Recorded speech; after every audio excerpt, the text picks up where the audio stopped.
हाँ जी, नमस्कार। ये मेरा पहला वीडियो है वोटर को जागरूक करने के लिए। सभी लोग वोटर को जागरूक करने के लिए वीडियो बना रहे हैं। मैंने सोचा मैं भी बनाऊं।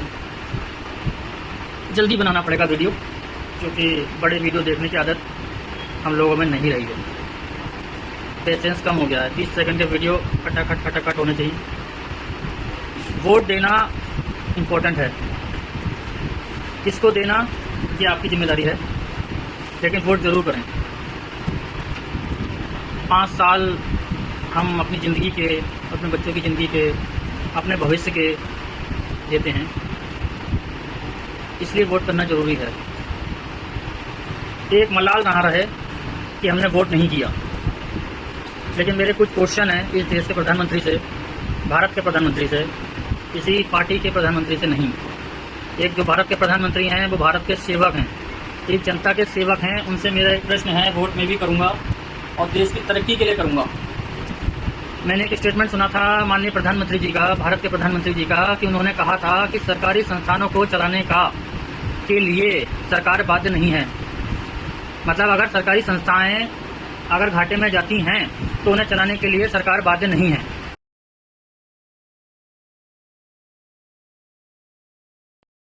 हम उन संस्थाओं को ख़त्म कर देंगे।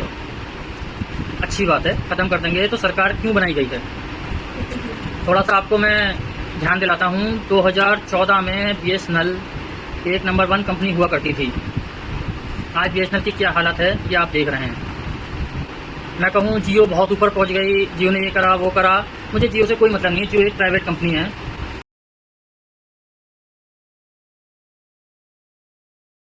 जो भी उसका लाभ है, जो भी नुकसान है, वो एक प्राइवेट इंसान को जाएगा।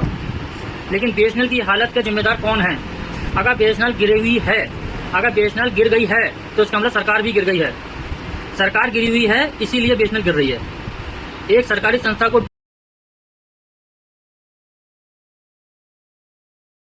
डुबो के एक प्राइवेट संस्था को बढ़ाना, ये कहाँ से न्याय है? और ऐसी ही जियो की कंपनी खड़ी की जाएंगी। सब सरकारी संस्थानों को खत्म कर दिया जाएगा।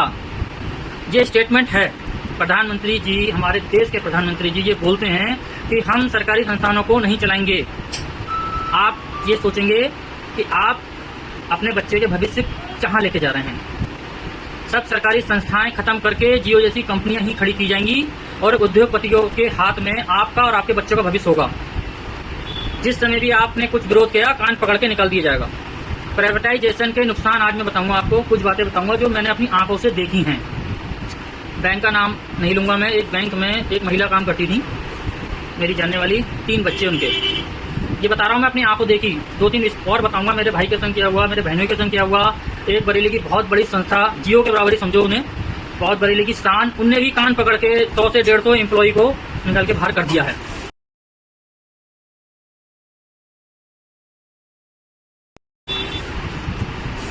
पच्चीस साल की उम्र में, 30 साल की उम्र में लगा कोई इंसान, 20 साल उसका खून चूसा, कोई बाजाराती बात हुई, उसको कान पकड़ के निकाल दिया।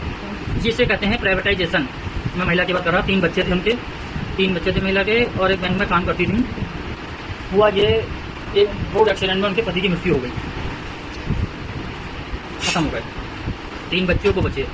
एक महिला जो बहुत परेशान थी वो कुछ दिन बैंक नहीं आई, मानसिक हालत खराब हो जाती है। 15-20 दिन बैंक नहीं आई। उस बैंक ने ये नहीं पूछा कि आप कैसी हो, आपका घर कैसा चलेगा, उस महिला को निकाल दिया उस बैंक से। आज वो महिला परचूनी की दुकान, कॉस्मेटिक की दुकान, जो भी कर रही हैं वो कर रही हैं, अपना काम चला रही। करता है इंसान। माननीय प्रधानमंत्री जी बोलते हैं कि आप चाय बेचिए, आप पकौड़े बेचिए, आप 200 रुपये कमाते हैं और क्रेडिट उन्हें दीजिए। आप क्रेडिट उन्हें दीजिए। मैं अपने ऑफिस में बैठा हूँ, मैं अपना काम कर रहा हूँ। रिक्शे वाला रिक्शा चला रहा है, पकौड़ी वाला पकौड़ी भी बेचेगा, क्योंकि अपने परिवार के लिए। वो आपको एक क्रेडिट क्यों देगा? आज वो महिला निकाल दी गई। मैं ये नहीं कह रहा सरकारी नौकरी दे दी, दे दो, ये दे दो, वो दे दो। तुम सब प्राइवेट कर दोगे, मुकेश अंबानी थोड़ी सुनेंगे?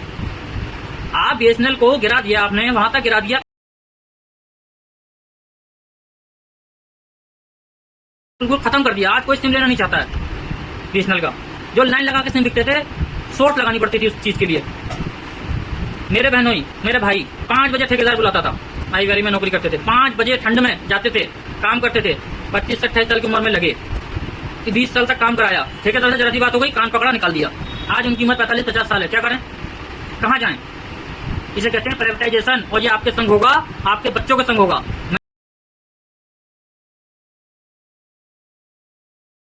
मैं लिख के दे रहा हूँ, ये स्टेटमेंट साफ हैं। अच्छा, ये भूल कैसे जाते हैं आप लोग? मतलब खून कैसे कम हो जाता है, खून क्यों नहीं खोलता है? ये चीजें सुन के कि एक चाय वाला चाय बेच रहा है, एक पकौड़ी वाला पकौड़ी बेच रहा है, 200 रुपए कमा रहा है। माननीय प्रधानमंत्री जी ने बोला, देश के प्रधानमंत्री जी ने, मुझे किसी पार्टी से कोई मतलब नहीं है, वो देश के प्रधानमंत्री हैं, सब एक बराबर होते हैं। कहाँ वो पकौड़ी बेच रहा है और 200 रुपए कमाता है? अरे कमाता है तो आपका क्रेडिट है।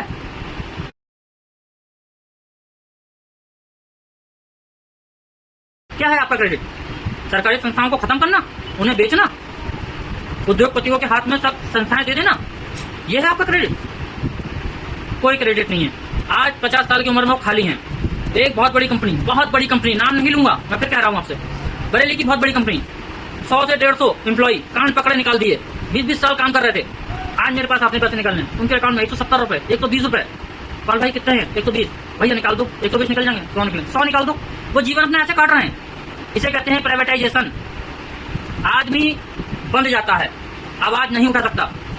आपके पास कोई अधिकार नहीं है सरकारी संस्थान को बेचने का। स्वरोजगार करो, स्वरोजगार करो।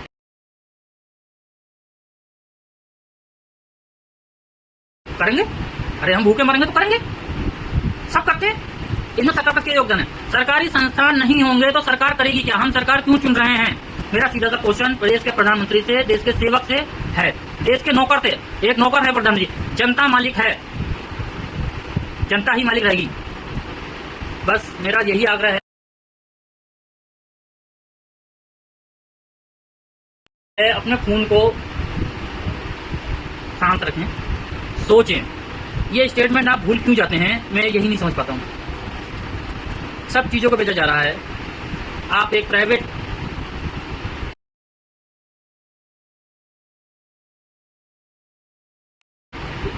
हॉस्पिटल में जाएं, एक सरकारी हॉस्पिटल में जाएं, प्राइवेट स्कूल देख लें आप, कैसी लूट मचा रखी है। ऐसी ही लूट मचेगी जब सब चीज प्राइवेट हो जाती है, जब एक चीज एक व्यक्ति के हाथ में जाती है, विशेष व्यक्ति के हाथ में आ जाती है, तो यही होता है। मेरा हाथ जोड़कर आप लोगों को सबसे निवेदन है